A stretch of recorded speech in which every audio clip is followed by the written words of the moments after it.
Hello, everyone. Welcome to today's training and intro into building your brand story with Jacob Clark. We're just letting everyone in from the waiting room right now. So if we can just let everybody get settled here. My name is Francis. I work with the SBDC here at Wichita State.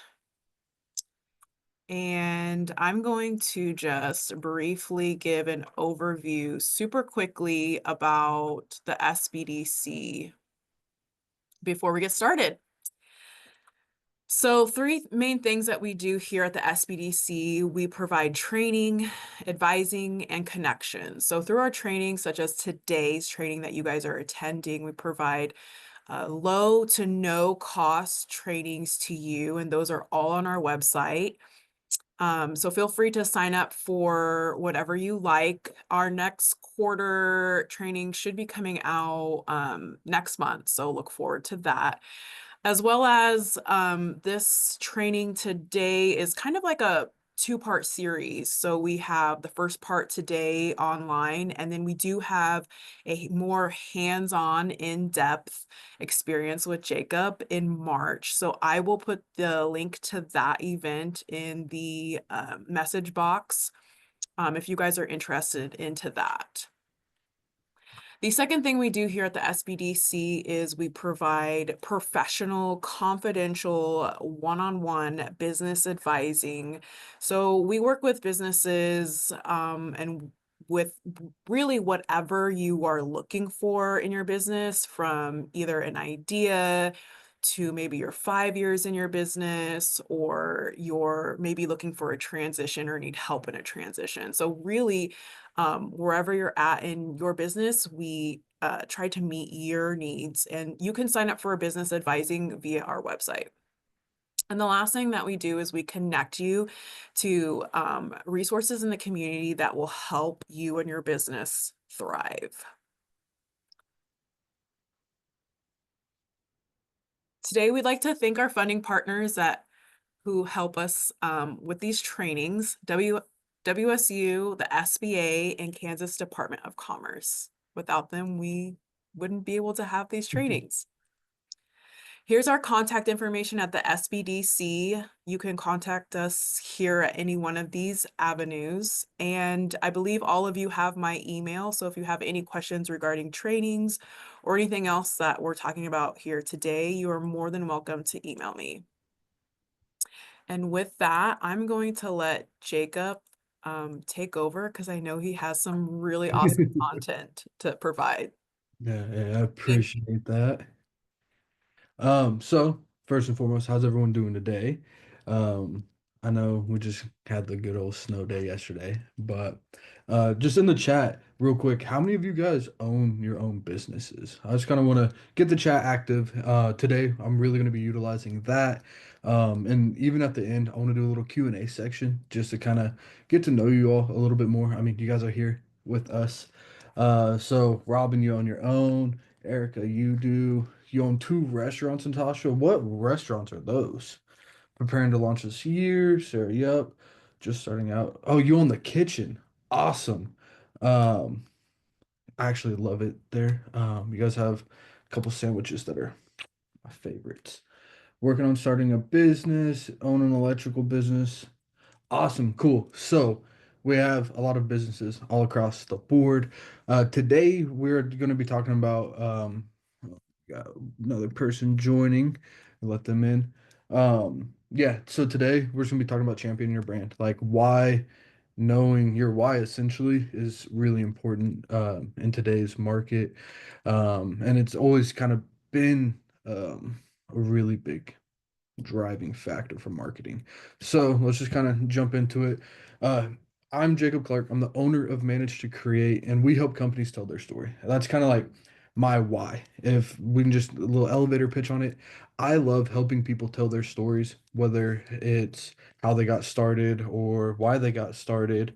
And even just like showcasing their journey. So over the past 7 years, I've got to work with a lot of different companies, and yeah, so that's kind of a little bit about myself. I've done a lot of work with like Wichita State University, Coke Industries, Festive ICT, just a handful to name right off the top. Um, let's jump to the next one. First and foremost, I really like to use this picture here as an example. Um, do you like just in the chat, do you guys know what this picture is by chance? Does it come off? Does anyone know? Felix? Let's see. Okay. So world record jump. Yep, yep. Edge of Earth. Cool. So I think you guys can probably tell where I'm going with this one here. Um, this is from the Stratos space jump. It was one of the most watched in history, I believe. Yeah, so over 8 million people watched this live. And to me, what's really crazy about it is it's Red Bull. I actually just threw my can away, but it's an energy drink company that is putting on this type of stuff. And if you guys know, like Red Bull does a lot of action sports and stuff like that. So it's really crazy to see like the Red Bull parkour or their cliff diving, stuff like that. And it all bottles back down to the fact that they're an energy drink company. Um, they don't feature their product much. If you go to their Instagram, you might see somebody taking a drink here or there. You might see their logo here and there, but they don't on their Instagram feed, they don't post a picture of their energy drinks that often. And to me, it's really crazy. You would think like it's really backwards to do that. Like you think they'd always be posting like their new flavors. I mean, I think recently in the past month, they've dropped three different flavors that I've seen kind of go viral on social media. They had like this blue one, they had a purple one, but you don't see them posting about that. You just see their events. That's kind of like what really attracts me about like how they do their business is just because it's they're not sitting here and being like, okay, I have a pin. This is a nice pin. Buy this pin. It's hey, this pin is really great.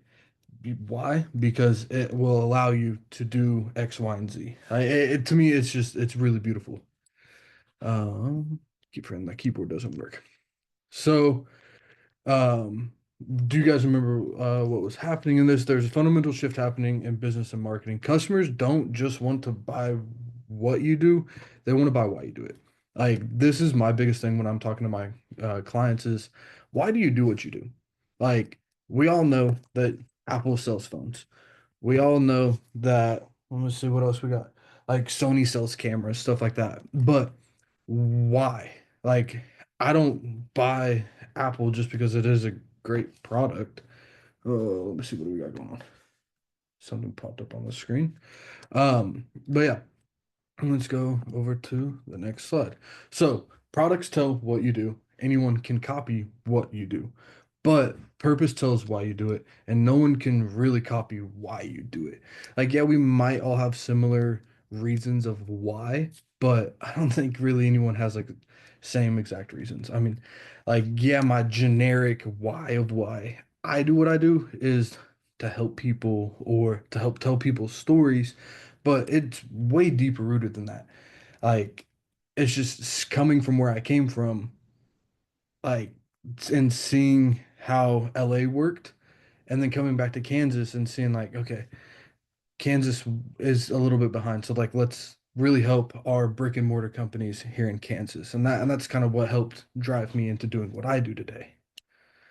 So, some of y'all might know about the Simon Sinek's Golden Circle. It kind of builds outwards on why, how, and what. And personally, I think a lot of people and a lot of companies will work like inwards on this to where it's like they start on what is your product? And then they go into how do they do what they do? And then finally they're like, why? Why do I do what I do? And personally, I think we should honestly work backwards. I think we should start right in the middle, start on the bullseye, and then move outwards. Like, so why do I do what I do?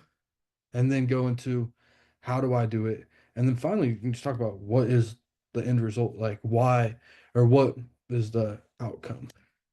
So I want to do a little, or actually, we'll pause first. Is there any questions? I know I'm kind of flying through this, but I got a little bit going. Does anyone have any questions? I want to stop here before we do this next little exercise.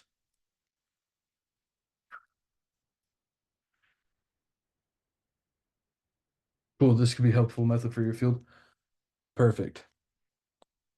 Yeah, and then yeah, later on, I'm gonna get into all of this of like what all you guys do. So, like Natasha with the kitchen, Josh with your electrical business, stuff like that. Like, I really want to utilize this. Like, I want to give you the first handful of just like information, and then I really want to work like essentially one on one with y'all inside of this group to kind of figure out how you guys can figure out your why or how you can even show your why. So since there's no really any questions here, I want y'all to, I mean, you don't have to, but if you want, close your eyes. I got a little exercise that I want to do with y'all. Think about your company, not your products and not your services, but think about why you started your company. What problem were you trying to solve? And what difference were you trying to make? Just think about that.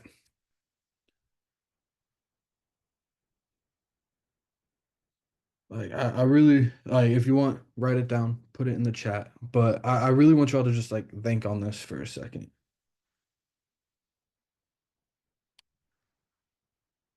Next, think about your customers and not when they're buying from you, but when they're succeeding because of you.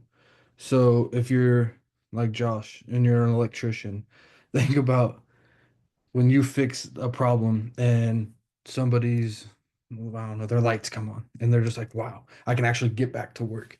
I mean, even like thinking right now, in about 30 minutes, I have an electrician showing up in my house that my fiance is going to be meeting with, and he's fixing our outlets on our island. And like, I'm just thinking about when I get home, it's like, wow, I can actually use the outlets on my island. I can make toast in the mornings and I don't got to unplug the microwave, like stuff like that. Um, like, what does it look like when your customers, your clients are succeeding because of you? That is your why. Like, there's so many different things, like, and it's a lot deeper than this of just like, why do you do what you do? Like, it's a hard question. I don't know if you guys follow me on Instagram, but I made a video the other day talking about like the why of what you do is always confusing until you genuinely know it. Like, and it all hits us at different times and at different points of our careers. I mean, I was 6 years into doing videography to realize like the why of what I do is more than just to make money. Like, I was like, oh, it's cool. Like, at first it was just like a quick little money grab when it was first starting out.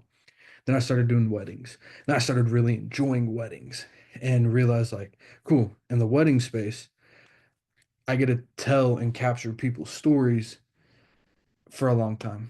And that was like the really cool thing. And now we're the wedding company, we're about 6 years in.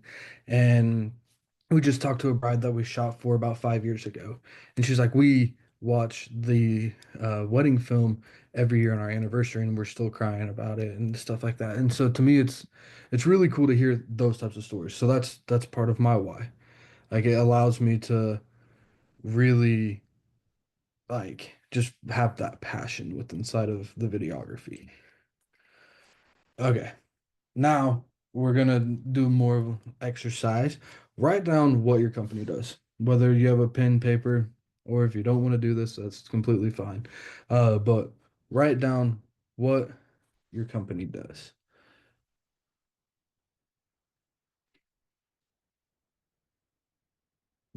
Next, ask yourself, why does that matter?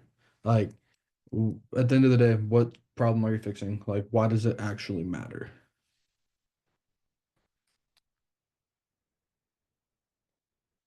And no, really, like, why does it actually matter? Like, it's deeper than what you initially think. Like, it's it's crazy. Like, you will see in this example coming up that it gets really like you can get really deep and really defined on what you do. A lot of people would just like to scratch the surface, but I think going into your why is honestly really cool. Okay, so for example, a coffee shop might say, "We make coffee. We create gathering spaces. We build community, And then even deeper than that is we bring people together in a disconnected world. Like it's crazy, like the jumps that they could take in their whys. Like I think it's just really cool of like this is what they can offer. Next is the 80/20 rule. So this is for social media. I'm gonna pause here and just kind of get some feedback from y'all. How many of you are active on social media? I I just want to see kind of like if you guys not yet. Okay, Natasha, you are. Robin, you are. Yeah, not yet. A little. Cool. Have accounts, but not consistent with posting. Not yet. Not yet. Cool. LinkedIn mostly. LinkedIn is really great for a lot of specific use cases, I guess. I really like LinkedIn for like the B2B connection that I can get. Um, yeah, LinkedIn's really great. Cool. So so if not, and if you're not using social media, why aren't you? Like, is it you're just starting the company or you don't know what to post? Um, why haven't you started using social media?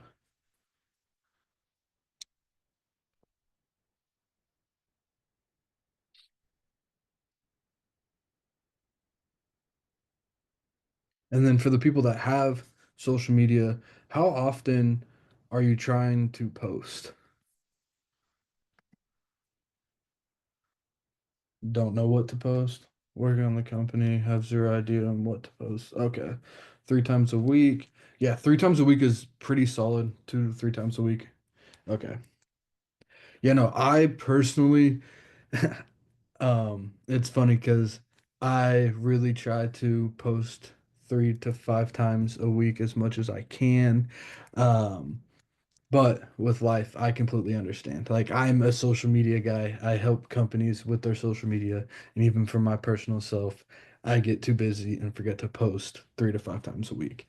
There was a point in time where I got lucky if I posted once a week.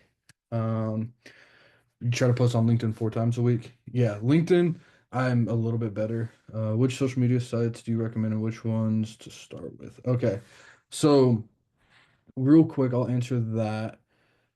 Um, it's hard to answer, like specifically like which ones to push on. Just because in every business it's kind of different. And it's like where's your target market at? Like if you're targeting the younger audience and you have like a clothing company, you might really want to push on Instagram or TikTok.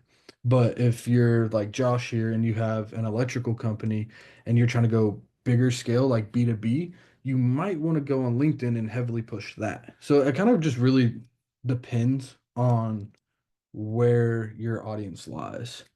So Natasha, you create a social media calendar and post 4 times a week, but we're consistently trying to find new things to post and create conversation.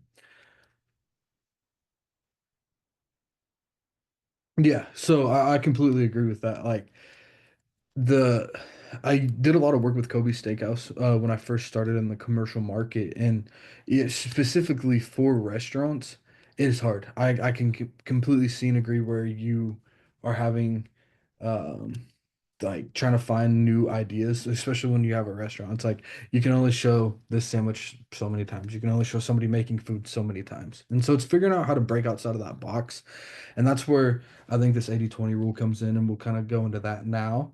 um, so what is the 80/20 rule? 80% of your content should be about your why, your values, your community, and your impact. And personally, I think only 20% should be about your products or your services. And I say this because you can, for instance, let's just use you, Natasha, with the kitchen for an example. You could do a video of yourself talking about like why you started this or what the sandwich is or stuff like that. But then you could also get client testimonials or customer testimonials, people in there talking about like, oh, this sandwich here is my favorite sandwich because of this. Or like there's so many different things you can do. And Josh, same thing with you. I know I'm picking on you too, just because it's off the top of my head. And you could get a video. I mean, we all have cameras nowadays. We have our phones. they shoot good enough. Get a video of your client talking about why they enjoyed your services and use that as content to kind of build upon your community. And it also will help show your impact. So I want to challenge you guys over the next 30 days. I want you to start with week one. Just define your why. Like figure out why you're doing this. Kind of go back to the earlier slides. I know you guys are going to get this slide deck once we're done here and just really kind of go through that exercise again. Like really think about why you do what you do. Then week two, audit your content. Go through your social media and just kind of see like, okay, am I posting about this sale way too often? Or am I posting about this or that and not really showing my why? Week three, I want you guys to start creating new content. If you need help with content ideas or anything like that, and you're not coming and you want to start before our March 4th workshop, which I think you all should attend, because it's going to be this seminar, but a little bit deeper. I want to really help teach everyone how to create content on their phones and um, if you just need help before then, feel free to reach out to me. My social media is at manage to create, and I would love to just kind of talk you guys through different ideas of content. Lastly, measure and adjust. So once you create the new content, post it and just kind of see how it performs. Like personally, I always see with my content when I post a recap video of an event that I shot, it does all right. But then when I post a video of me talking to the camera, that always excels further because there's a personal connection. I've even noticed it in like recap videos where I start it with someone being like, "Hey, my name's Jacob. We're at this event. Let's go check it out." Like that type of content, just because there's a human connection, really helps excel your content. And that's kind of like the whole gist of why I do this. You love recap videos? I do too. I mean, I shoot so many of them. And it's always fun trying to figure out different ways how to make those different. So, I keep forgetting this keyboard doesn't work. I just want to say thank y'all for coming. I know we had this till 1, and I flew through this because I was just really nervous and jittery. I'm sorry about that. But if y'all have any questions, I'd love to kind of open it up. Feel free to unmute yourself and we can kind of talk about your guys' stuff. It's the Red Bull. Dude, actually, it is the Red Bull. I'm not gonna lie. Yeah, that and I'm not a public speaker. I can do one-on-ones, but it was crazy. I saw a bunch of people joining in. So, yeah, if you guys have any questions, feel free to put them in the chat. Thanks so much for providing helpful information. I hope so. I really do. That's kind of again why I hope to do what I do. Um, Yeah, I would always say, what advice do you have for building service-based business for motivational speaker? So motivational speaking. Um, what was that more in-depth course again? Okay. Uh, the more in-depth course is March 4th. You can find more information on the KSBDC website.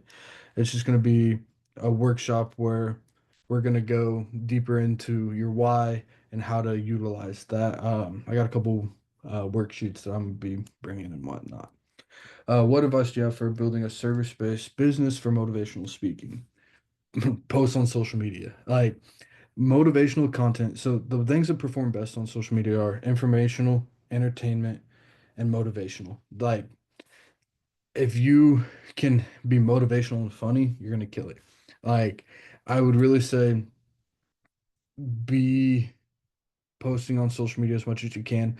I mean, you could do talks like this where it's just more motivational. You can record videos on your phone, do Monday motivation or morning motivationals. Like there's so much that you can be doing to where like that space on social media always does well. I mean, people are always looking for a motivational thing to look at in the mornings. Do you have any advice for kind of property management company? Yeah, so a little bit about myself. Again, I worked with JP Wagon really closely for the past handful of years, and one, you can do content for your property, just showing off like available units. I don't know if you've heard of the National and or 17th. It's two apartment complexes. I do all of their content, so we're always trying to like innovate that lane. Like yesterday, we did a video for Valentine's Day where we asked residents to call a loved one and tell them why they love them, and then if they did it, they got a free coffee. Or you can do tips and tricks on how to do maintenance on your house. We did some stuff with the maintenance guys at one of the properties for like how to winterize your home. Quick tips of like undoing your garden hose, leaving your sinks open or like your cabinets underneath so your pipes don't freeze, stuff like that. Like there's so many different things that you can do for that, but also utilize social media. Look at what your competitors are doing. Like do market research on what content's performing the best within your industry and not necessarily copy it unless it's a trend. Like I mean that's the one beautiful thing about social media nowadays too is like you can just go and find trends and do them yourselves, put your spin on it and utilize that as extra content. Um so your business is farmers market stands and garden consulting. You need advice on branding style and content. So with that, I would just do content, just videos like how we're sitting here. You can set up your phone and just give advice on like top tricks on how to make your booth stand out amongst the rest. I don't know if you know of Shopping Grub, but we do a bunch of vendor highlights for them. I do a lot with Festive ICT, and there is one thing like I think would do amazing within that market is just you could even show up and interview people and like, hey, why did you do this? Like, I love your booth. And then you can highlight people's booths that you see out in the community. I mean, you could even go to um, like the market downtown, and there's so many ways to get content for that. Um, but yeah, I would just start with recording videos of yourself talking about advice and um, showing like and not even just talking, just showing it. Like use screenshots, go out and if you have a booth that you set up yourself, show people why you're doing what you're doing and like why, okay, I chose this basket for this orange because of this. For a nonprofit organization, should my why be more about personal experiences or the community? What is your nonprofit based on? Like, it shouldn't, like, you can definitely do it as your personal experiences for sure. But also you can tie in the community to that. Like, this happened, the community of Wichita helped support me, and so I'm giving back to the community. There's some stuff that you can do with that. For restoration, before and afters. Before and afters are amazing for the restoration companies. Whether it's just a video or even a simple graphic, show the damage caused before because of the flood, and then show how you guys fixed it. What are ways to stand out on social media from all the noise? So often people say I'm missing until it's too late. That's hard. Post more. Like to stand out from the noise, you have to post more. And like it's really hard because like I might be wrong here, but for social media, it's like as soon as you post, they show it to like 5 or 10%, and if those people interact, then they show it to more and more and more. So my way to get around stuff like that is just post more. Like if for instance like this call here, I should have been posting it 2 or 3 times a day and really shoving it down that lane. But I mean, I didn't do it. So I would definitely say post more on stuff like that. Okay. Yeah, you do have your own booth. Awesome. How would you suggest we connect with our various interest rules with our 80% posts, highlighting why value community impact? For example, if you're a lawyer, pageant title holder, etc., what are the best ways to highlight these things and connect them with motivational speaking in your post? Okay. So there's another thing I didn't get to here, but I'm going to be getting into in our workshop. I'll just kind of talk about it real quick. Have content pillars. So it's beautiful. Instagram kind of helps build us out a grid. Think about your grid and think about, say, one, two, and three.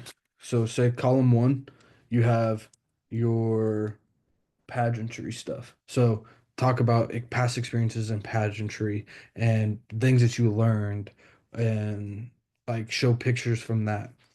Then you can talk about your lawyer stuff. So why you became a lawyer and how those two interact. You can talk about that in another pillar. And then lastly, you can talk about more because you're doing motivational speaking. So then lastly, you can have a column where it's just clips of you doing your motivational speaking and stuff like that. So you can do like I always just call content pillars. And like I said, March 4th, I'll have like more of a worksheet on that, even just to kind of like help visualize your content pillars. Is there a basic phone video editing class you recommend for an iPhone user? You get overwhelmed with how so your videos are just live. Um, well, I always recommended CapCut, but I don't know with the whole TikTok thing what happened with CapCut. I got rid of it just because I didn't want it to go away and then me not be able to cancel my subscription. So I haven't used CapCut for a while. Um, Instagram's coming out with a new one called Clips, I want to say. That might be a good one to look into.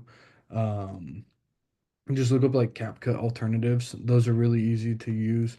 They have a bunch of templates that you can just insert your clips and it makes a video for you. I used to do that a lot with like my behind the scenes videos, would just throw it all into CapCut. It works again? Okay. So CapCut. Use CapCut. I love it. It is very great for creating quick turn content. Any suggestions on how to manage content? Is Canva a good tool to organize photos and graphics with a calendar and posts? Yeah, so Canva's great. I utilize Canva for graphics. Another, I always try to stray away from using like third-party scheduling apps. I personally just use Google Calendars for my content, and then Dropbox. So I'll um, have like my calendar laid out and I'll be like, okay, on next Tuesday, I want to post this video. And so in the notes of that, I'll put a link to the Dropbox and then go ahead and like say Tuesday comes around, I'll click the link, download it, and then upload it to wherever I'm at. Um, just because I've seen like third party schedulers like really diminish the interactions. I always feel like if I post something like organically myself, it does better. I might just be weird, but I've just kind of seen it across the board with different companies that I've worked with. Like if we post something using like Hootsuite, it doesn't get the interactions that I would if they just posted organically. But I don't know. Feel free to try it. Like this world of social media is not like I can't tell you exactly like how to do it because I'm still messing around trying to figure out how to do it. There's so many different like it, there's so many different ways to gain traction. But yes, generally I use Dropbox or Google Drive to manage my content, and then I've used something called Airtable in the past. It's literally like an Excel spreadsheet um, to help organize my stuff. That's currently what I use up here at WSU is Airtable to kind of organize all my videos. What social media will get you the most exposure, and how do you get people to see your content? Again, that kind of falls on what your audience is. Like for you, Josh, like I mentioned, if you're trying to go B2B, I would say go with LinkedIn. But if you're trying to hit like the older audience that owns homes, I would say go to Facebook. But also too, you asked how will you get how do you get people to see your content? Sometimes you got to pay to play. Like running ads, don't be afraid to do that. I always explain to people and try to just ask people when you're running ads, take 10% of your profits and put that towards ads. Um, I know some companies that even do like 20% of their profits, they reinvest into the ad space. Facebook Ads Manager is really great. I have a couple different companies that I manage their ads and help run them. And yeah, Facebook's Ads Manager is the best way to do that. Please don't press the boost post. It only works for a little bit of time. They get you hooked, and then I've noticed it. Say it's let's talk like an awareness campaign. So you're just trying to get this video to be seen as by as many people as possible. I've seen with the boost post button, you get about $8 per thousand people. But if you do it through the Facebook Ads Manager, I've seen as low as like 75 cents per thousand people. So just be very careful of how you run your ads. And that's another thing I can put for March 4th. Um, and then,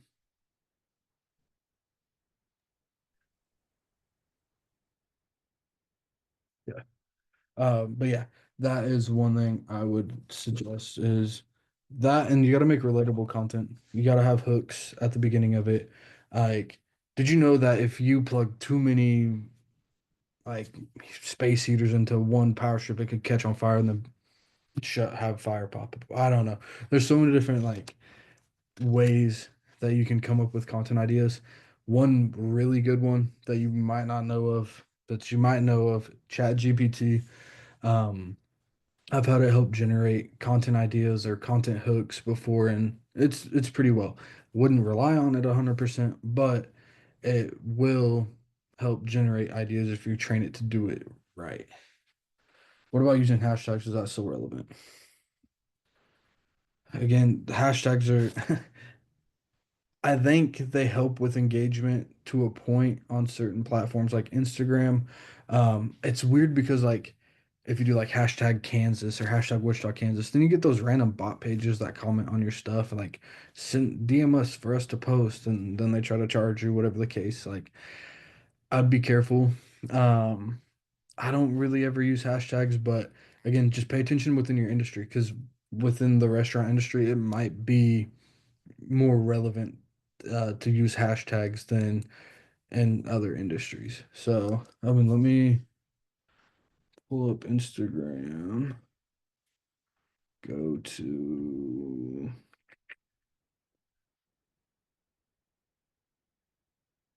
just look up restaurant.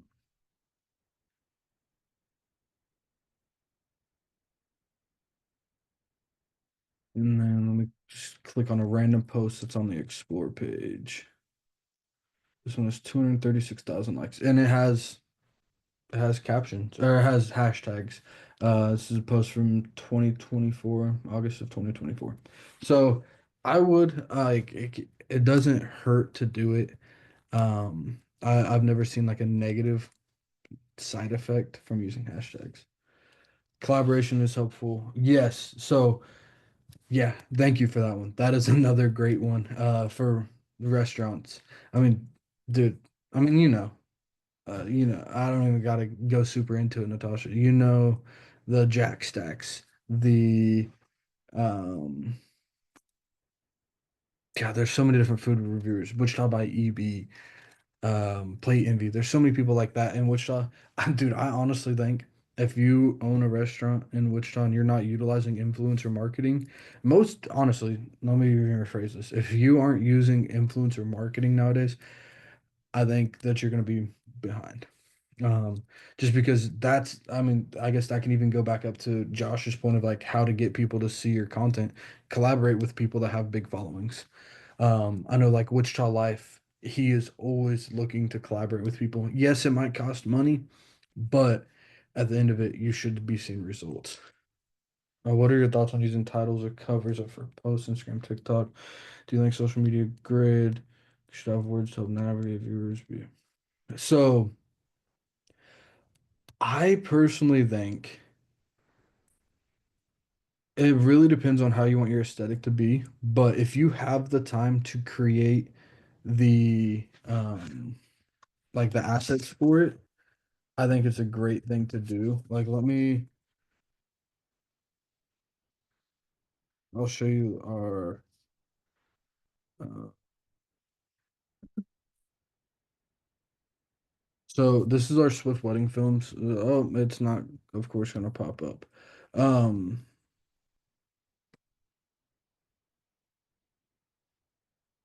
Come on, you gonna show it? Cool. So on our um Instagram, we did for our like top ones. Again, why we serve, how we serve, who we serve. Like we live this concept, and I think that pinning these posts at the top of your page are really great. Like if I click it, it's not gonna play, and that's cool. It's videos of the founder Thaddeus talking about like why we serve, how we serve, stuff like that. So having covers like this is great because say a new bride is coming to our page, they can instantly see this rather than a random video down here where they're like, oh, hey, let's just click on a random title. So if you do have the time, I would suggest you utilizing having thumbnails or covers for your posts. Natasha says collaborations are awesome. We've created relationships with influencers, but we're also are now starting to do collaborations with other local restaurants. That's cool. I didn't think about that. Like the fact that you guys can like collaborate amongst yourselves, I think is really cool. So I would keep that up. Like, because I know sometimes utilizing like influencers. Oh, but again, we're opening up a whole new can of worms here. Be careful though when utilizing certain influencers because people can buy followers. I would highly suggest to not buy followers. And also deep dive into certain influencers that you're working with around the city just because I've seen it with people that don't get the following and the interactions that you might see because people can buy followers, they can buy likes, and it destroys their algorithm. It only hurts them to do that. But people can utilize that to land better prices because they can trick prospective companies into thinking that they're going to get a better deal than what they actually are. So, 100%, you really have to understand them. Exactly. Just because I've seen it too much. A thing that I did in LA when I was out there was influencer management and brand management, specifically on like trying to land influencers brand deals. And anytime somebody would come to me about like, hey, would you help manage me this, that, the third, there's a good platform called Social Blade. Um, you can it's socialblade.com, integrated social reducers for generating leads websites. So I put in the thing called Social Blade. Use that to look up influencers. It'll give you a rating. If they have under like a 3% and they're a smaller local influencer, I'd stay away from them. Um, what software programs do integrate with social media do you suggest for generating leads? Honestly, so obviously there's ClickFunnels. ClickFunnels is pretty solid. I personally would suggest utilizing so Facebook has um these things called interactive experiences and lead forms that you can utilize on the Facebook Ads Manager. I would suggest utilizing those. I work with a solar company, and we utilize those, and it does pretty well.